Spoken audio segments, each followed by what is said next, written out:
Hello folks, this is Solo speaking. Welcome to a preview video for Game 3 of Civ4 AI Survivor Season number 8. Let's go ahead and take a quick look at this game. I will say that this is probably one of the most anticipated matchups of the opening round. As usual, let's put this in debug mode. There we go. All right, so this is, as I said, another one of our opening round games. It is a 6 AI leader field as opposed to a 7 AI leader field. And oh boy, what a field of leaders we do have for this particular game. In this one, we have several of the most noteworthy, most popular leaders from past seasons. We have Kopak, we have Hannibal, we have Willem, we have Shaka, who's going to make this game fun, and then also Sitting Bull and Frederick over here as well. So let's go ahead and try to go through them one at a time. Here's the map overview. It's a small map, not a big one, not a lot of space here for these leaders. There's the resources. All right, starting with our Pool 1 leader. These are our seeded leaders. We have a Pool 1 and a Pool 2 seeded leader for each game.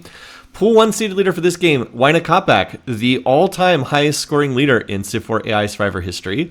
Season 2 champion, came close to one other championship, I believe, made it to the championship game in another year.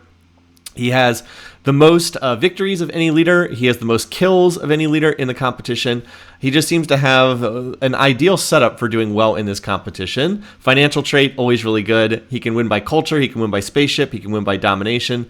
He also has a low peace weight, which is good. That means he's less likely to get attacked. He usually founds a religion because he starts with mysticism tech.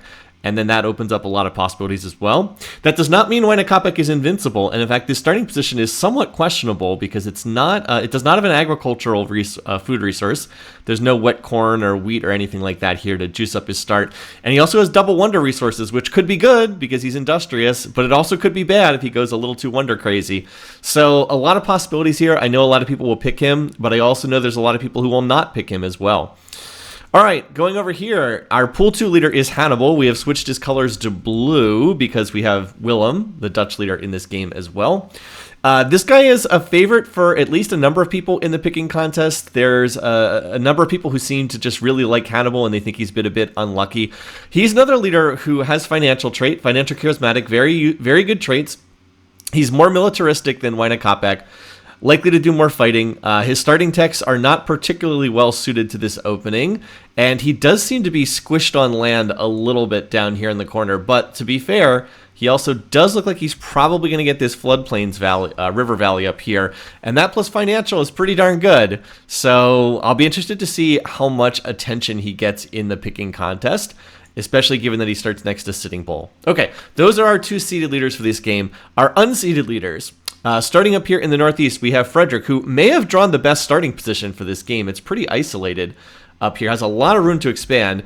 Unfortunately, it is tied to Frederick, who is widely seen as being one of the worst leaders in AI Survivor. He's basically a peaceful leader. He has high peace weight. He likes to build cultural stuff. He doesn't like to declare a lot of wars. He doesn't train a lot of units. The problem is his traits are just not that good for AI Survivor. Philosophical, organized are quite good traits in the hands of a human player, but the AI does not use them especially well. And he largely tries to go the economic route and just doesn't do it as effectively as other leaders. Like, he wants to be Kopak, he wants to be Mansa Musa, and he's just not. He's just not as good. So he has been a pretty big failure in past seasons. Now, let's go ahead over to the other side of the map. We have kind of the other northern start, the other start that has the most room to spread out, but a diametrically opposed leader, because this is Shaka of the Zulus, who we have changed to red instead of his default yellow. A little bit less conflict with Kopak's yellowish borders. I mean, Shaka is pretty straightforward, right? He's military. Loves to fight, declares wars nonstop, loves to train units, doesn't really care about culture, doesn't really do a very good job of building an economy, and his traits certainly match that, aggressive, expansive traits. So you've got a situation where the top of the map has like all this room to expand, but you have 2 leaders that are pretty questionable up here. Shaka actually has had some success in past AI Survivor seasons. I believe he was actually a Pool 2 leader last year, but I could be wrong about that.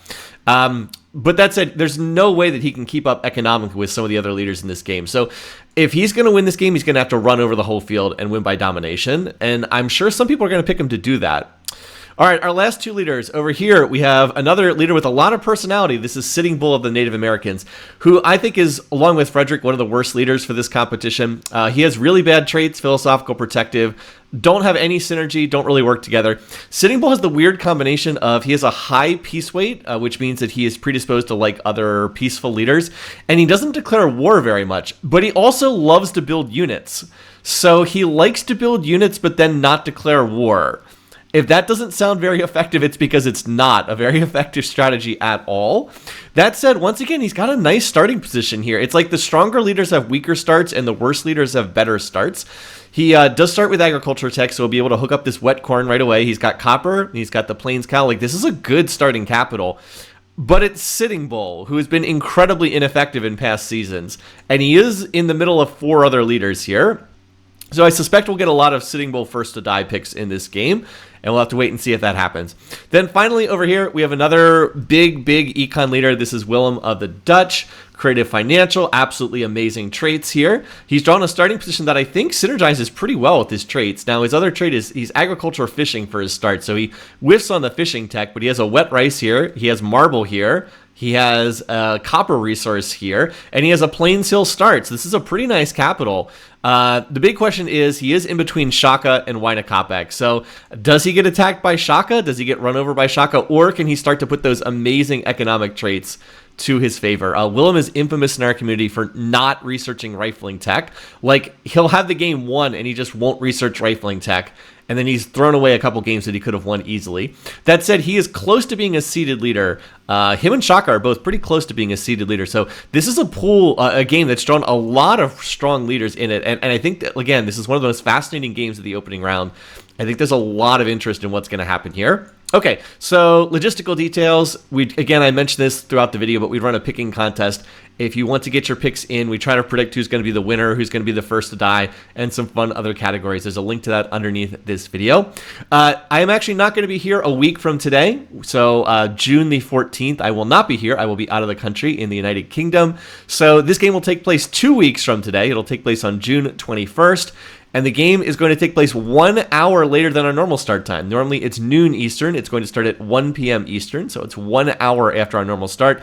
That's because I have to run to a dentist appointment in the morning, but I should be back by 1 p.m. So hopefully you'll be able to join us in 2 weeks' time at our slightly altered starting time for Civ4 AI Survivor Season number 8, Game 3. Until then, hope everybody has a great 2 weeks. I'll see you then. Until then, take care. Have a good one.